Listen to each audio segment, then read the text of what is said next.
Hey, Nukes. Are you enjoying the sunshine today? Are you enjoying this?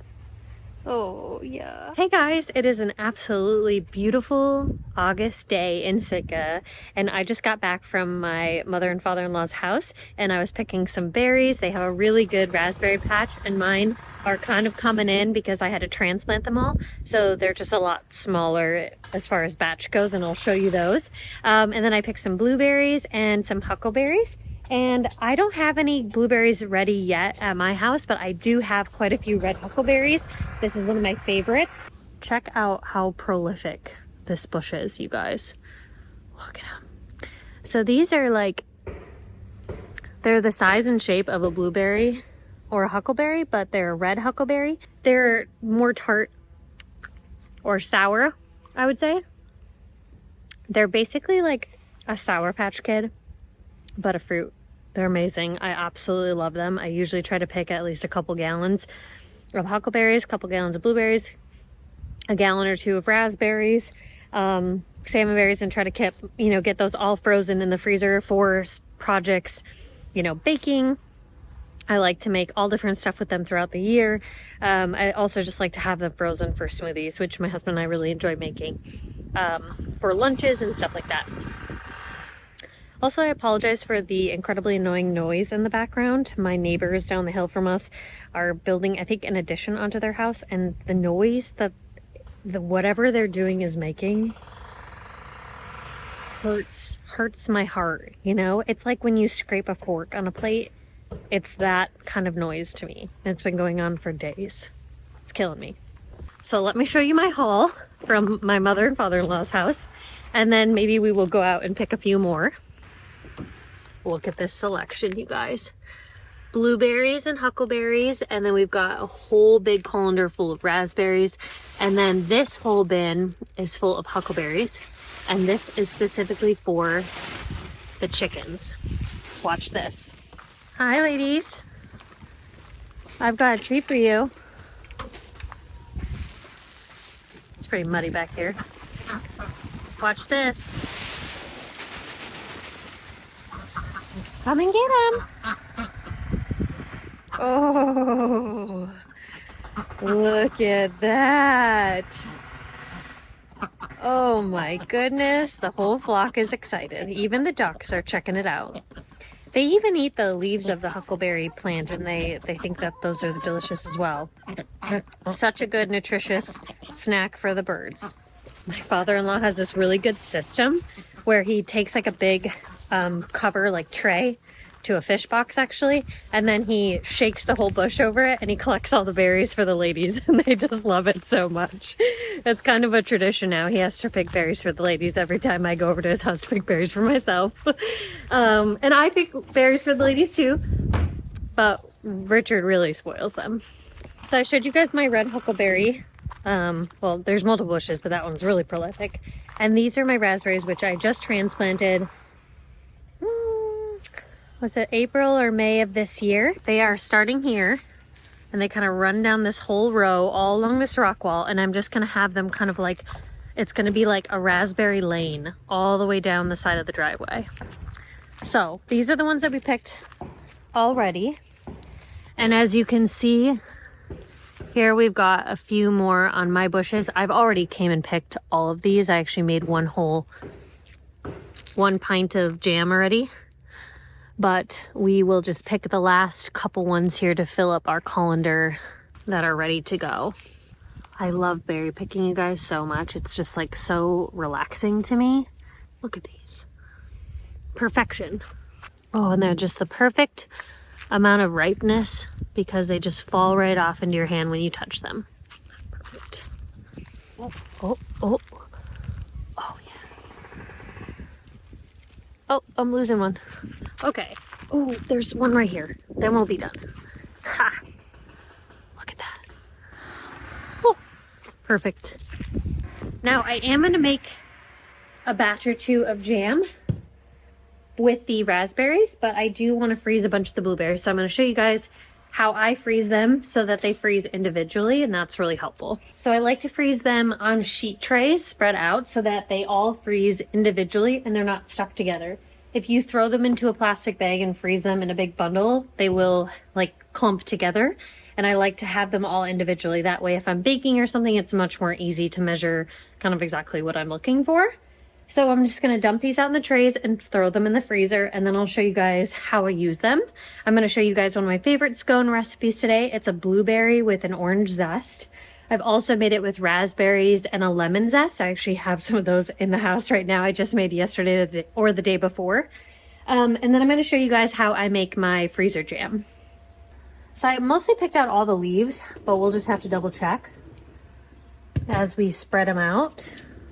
I like to kind of right now, as I'm doing this part, pull out any leaves, any bugs, you know, things that I don't want frozen onto my sheet tray, because whatever is on here, it's gonna freeze. And then I don't like to overcrowd the tray too much, so I kind of just shimmy it out. See, like that's getting pretty full. There's a couple patches left. I don't like to put it, the whole point is so that they freeze individually, so I don't like to overstack it so that they're not like stacked on each other. I just like them in a single layer. Okay, that's pretty solid. So then if you are tight on freezer space, I like to go like this, settle that down, and then you can just stack another sheet tray right on top, and it's not gonna smush any of your berries. And we'll throw these out here. And I've got one more container.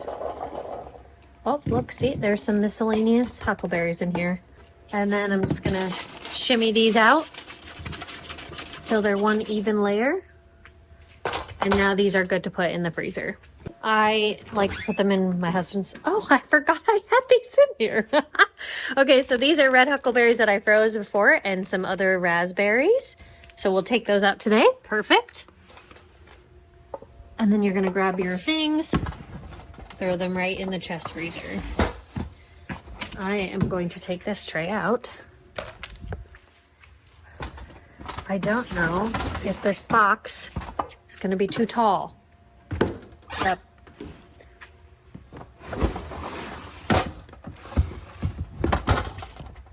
There we go. I could almost add a third tray. Okay, so we're gonna take our raspberries inside to make our freezer jam, and then we'll probably use some of these. Actually, I'll just throw these in my freezer bag, and then I'll show you how I put these in the freezer. This is my already started bag of frozen huckleberries. See how when I reach in there now, they're all individual berries, which is really nice. Gonna grab your metal spatula, and you're just gonna pop them all off the bottom of this tray. And then I just throw them right in my bag.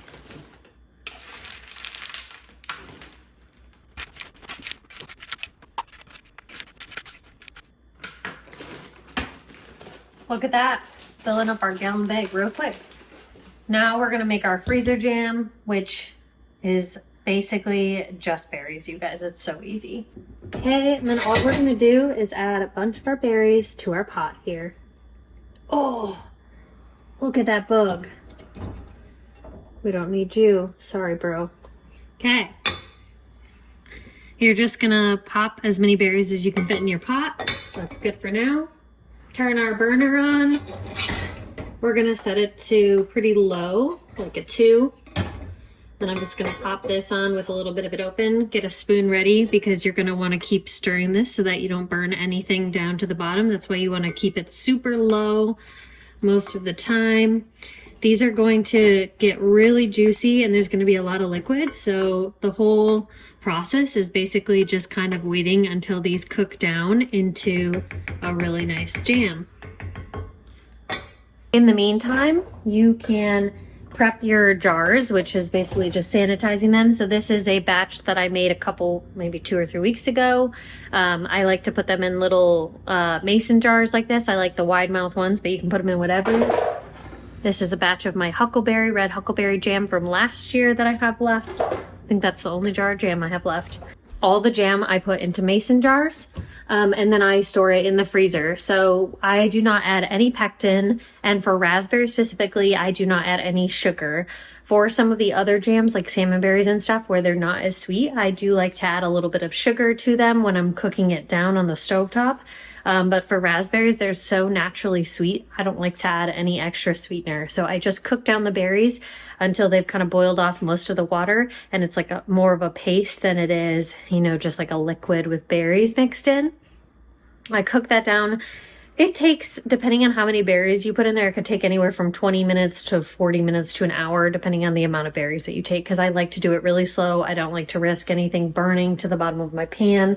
And I kind of just run that until I cook it all the way down. And I'll kind of show you what the consistency should look like in a little bit here once we've let that run its course.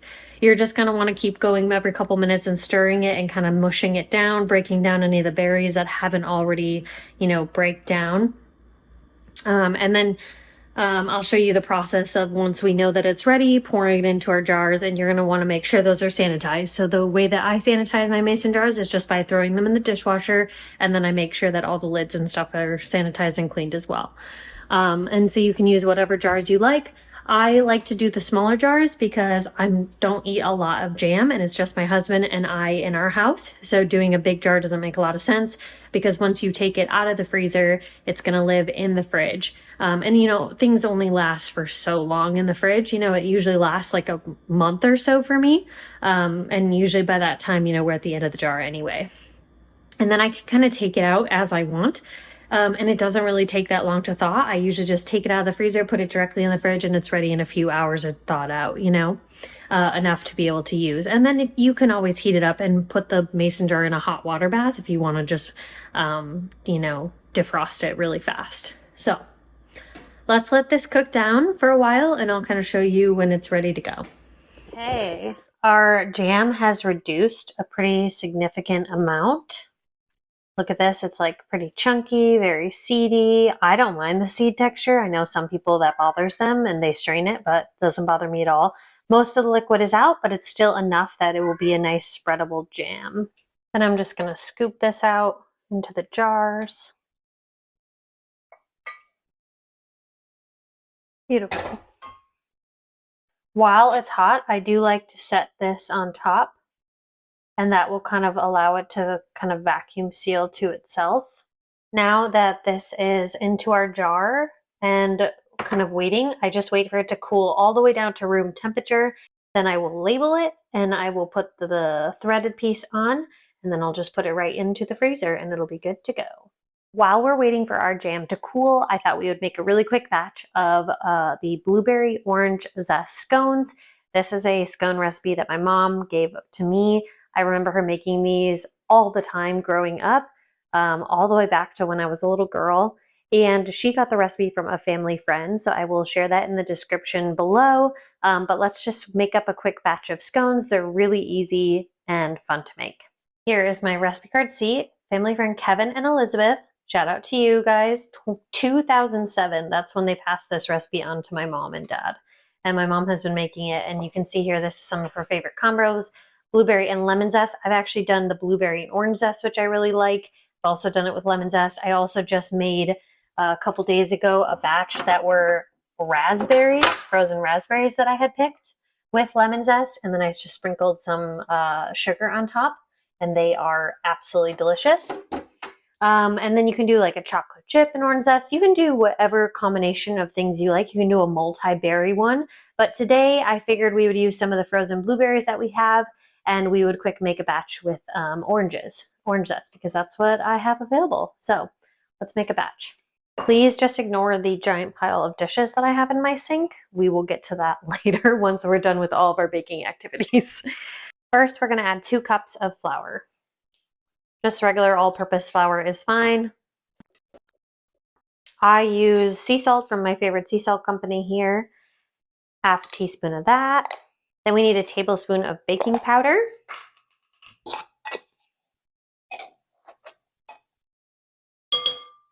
Fourth a cup of sugar. I like to mix all the dry ingredients together before I add my fruit. You can do dried fruit. I like to do frozen fruit. Doesn't matter if you do fresh berries, just know that they will mash up and they will dye your whole dough and they won't be like in a solid form. So if you want a solid formed berry, you should have it frozen or dried. This is a mixed bag of huckleberries and blueberries because I was too lazy to separate them when I was picking them. So we're just gonna do a little 50-50 here. Look how pretty they are though. Let's do like 3/4 of a cup. Oh no, we just did almost a cup. Then you're gonna grab an orange or a lemon or whatever you like and zest. First, you should preheat the oven, but I forgot. Let's do it now. Set your oven to 400 degrees for these scones. They usually take in my oven just about 15 minutes, but it's pretty easy to tell when they're done because they just look done, and I'll kind of show you that. That's 1 whole orange zested. So this recipe calls for 1 1/4 cup heavy cream. I do make it with heavy cream quite often. However, I don't have any heavy cream right now.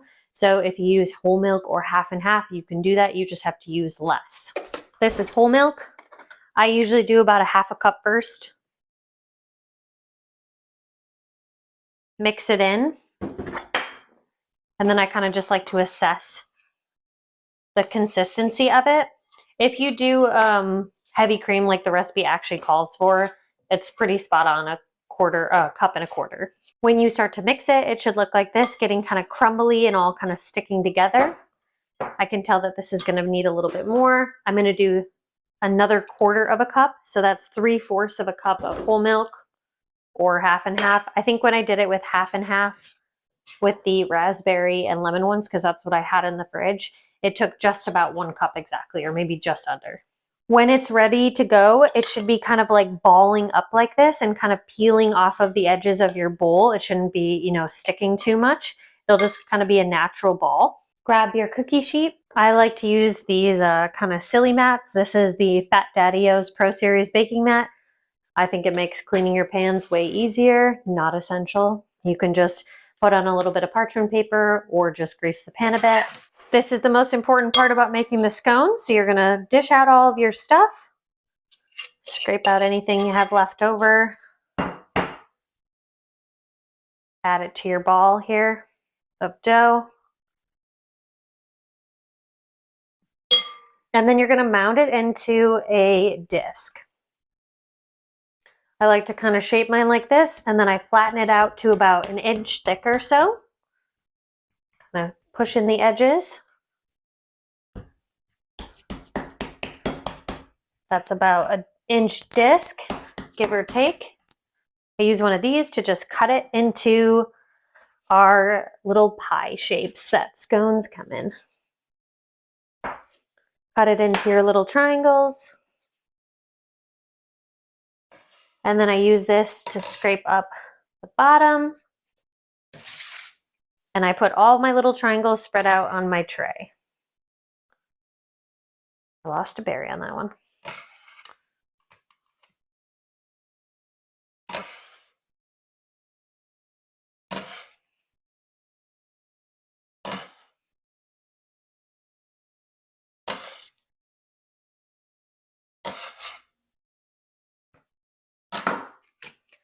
Now you have your 8 scones laid out in your tray. They don't expand too much, so you don't have to worry, but you just want to have them kind of equally spaced.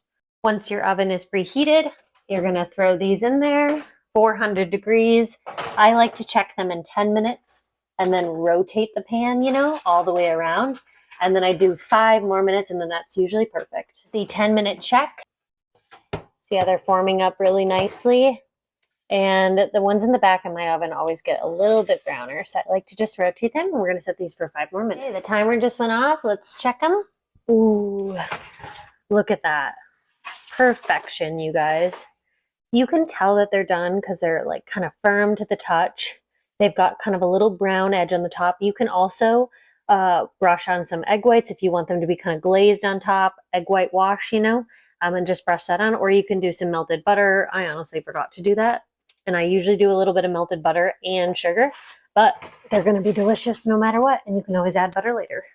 Okay, so we're going to let these rest on the tray for a few minutes, and then I will basically just scoop them up and put them on a cooling rack. And then I just keep them in a container here on the counter. They don't usually last long enough. They also freeze really great, so you can just throw them in a freezer Ziploc once they're cooled down to room temperature, and then just freeze them and save them for later. But they are so delicious. Then I like to just store them in a container on the counter until they're all consumed. It's steaming. Look at how I, I put in like double the amount of berries that the recipe says, but honestly, I just put in like chocolate chips or berries until my heart's content. That's what I usually say when I do a recipe. So it's like, you just keep pouring the chocolate chip bag in until it looks like your heart is content. And that's what I did with the berries for this recipe. So it said half cup, but I did a full cup. And you can see the orange zest actually in there. It looks more lemony. Just got to cool it off a bit. Okay, ready?